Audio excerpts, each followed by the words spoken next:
आज आपके साथ शेयर करने वाला हूँ एक बहुत ही ख़ास पौधा जिसका नाम है जेड प्लांट। इसे हाल ही में मैंने नर्सरी से ख़रीदा है। प्लांट को लोग लकी प्लांट, मनी प्लांट और कुबेर प्लांट के नाम से भी जानते हैं। कहा जाता है पौधा घर में खुशहाली, धन और पॉजिटिव एनर्जी लाता है। तो आइए जानते हैं इसकी देखभाल, फ़ायदे और नर्सरी से खरीदते टाइम किन किन बातों का ध्यान रखना चाहिए।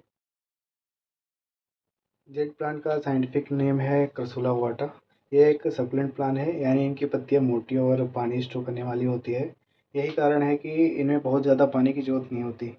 इनकी पत्तियां गहरे हरे रंग और हल्की चमकदार होती है, जिससे देखने में बेहद आकर्षक लगती है।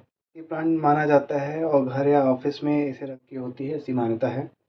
इसी वजह से इसे गिफ्ट प्लांट भी कहा जाता है। आगे हम बात करेंगे इसके केयर के बारे में। तो सबसे पहला चीज़ है कि धूप। जेड प्लांट को धूप बहुत पसंद है, लेकिन सीधे दोपहर की तेज़ धूप इनकी पत्तियां जला सकती है।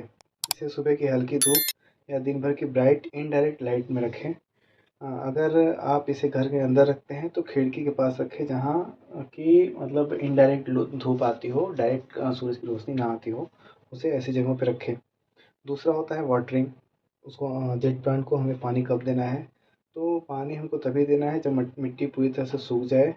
अगर आप बार-बार पानी देंगे तो इसकी जड़ों में सड़न आ जाएगी। गर्मियों में इसे हफ्ते में 1 बार और सर्दियों में 10 से 12 दिन में 1 बार पानी हमको देना है।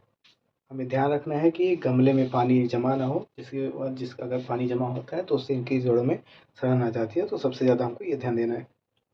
अभी हम आगे बात करेंगे कि मिट्टी और गमला गमला किस तरह का रखें और उसमें मिट्टी कैसे डालें। तो गमला आपको लेना है जिसमें कि नीचे से होल हो, ड्रेनेज सिस्टम हो, जिसमें कि जितनी भी पानी हो, एक्स्ट्रा वाटर हो, वो सारा निकल जाए।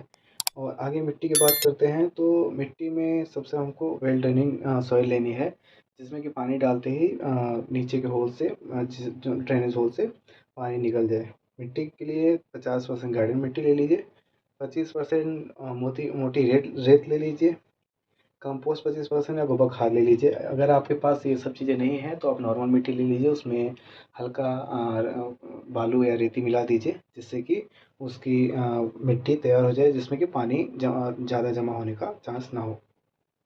फर्टिलाइज़र की बात करते हैं तो जेट प्लांट को बहुत ज़्यादा फर्टिलाइज़र की ज़रूरत नहीं पड़ती। हर 2-3 महीने पे आप लिक्विड फर्टिलाइज़र या कंपोस्ट ही दे सकते हैं।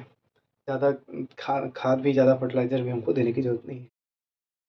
प्लांट न सिर्फ सुंदर दिखता है, बल्कि इसे वास्तु में भी शुभ माना जाता है। कहा जाता है कि इसे घर में मेन एंट्रेंस और बालकनी में प्रॉस्पेरिटी आती है। इसे गिफ्टिंग के लिए भी इस्तेमाल किया जाता है, क्योंकि यह friendship and good luck plant कहलाता है। यह एक पौधा हवा को शुद्ध करने में भी मदद करता है हमारी। तो जानते हैं कि नर्सरी से खरीदते टाइम हमको किन-किन बातों का ध्यान रखना चाहिए। वैसे तो इसको हम कटिंग से भी बहुत आसानी से लगा सकते हैं, कहीं से कटिंग लाके हम उसको आसानी से लगा सकते हैं। और नर्सरी से खरीदते टाइम हमको ध्यान देना चाहिए कि पत्तियाँ मोटी और हरी होनी चाहिए, मुरझाई हुई ना हो। मिट्टी में पानी जमा ना हो, जिससे जड़ें सड़ी नहीं हो। पौधा सख्त और तना मजबूत होना चाहिए। ऐसे पौधे लंबे समय तक चलते हैं। दोस्तों, यह था मेरा जेट प्लांट और इसके केयर टिप और फ़ायदे।